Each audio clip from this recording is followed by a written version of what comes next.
Tomato আচার করতে কিছু টমেটো নিলাম, টমেটোগুলো ভালো করে ধুয়ে ফেললাম। 1-1.5 কেজির মতন টমেটো ছিল।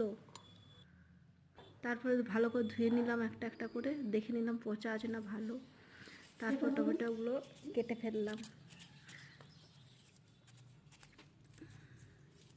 সাইজটা খুব ছোট না করলেও চলবে। কাটা হয়ে গেল। তাতে নিয়েছি লঙ্কা, নিয়েছি বড় লঙ্কা, মরিচের বড় বড় লঙ্কা, তেঁতুল, হলুদ, নুন। তারপরে তেঁতুল দিয়ে দিলাম, লঙ্কা দিয়ে দিলাম, হলুদ দিয়ে দিলাম, নুন দিলাম, লঙ্কা গুঁড়ো দিলাম, কাশ্মীরি লঙ্কা গুঁড়ো, একটু সামান্য চিনি দিয়ে আর গুড় দিয়ে ভালো করে নাড়চাড় করে ঢাকা দিয়ে দিলাম। যখন ঢাকাটা খুলে দেখবো জলটা মরে গেছে, টমেটোর জলটা মরে গেছে। তারপর নাড়তে থাকতে হবে ভালো করে।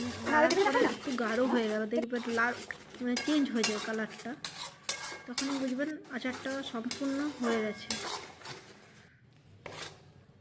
ভালো করে নাড়াচাড়া করে একটা পাত্রে ঠান্ডা করতে দেবেন। তারপরে কোনো কাচের বয়ামে কিংবা কোনো জায়গার মধ্যে ভালো করে ঢাকা দিয়ে রাখলে 2-3 মাস তো ভালো থাকবে।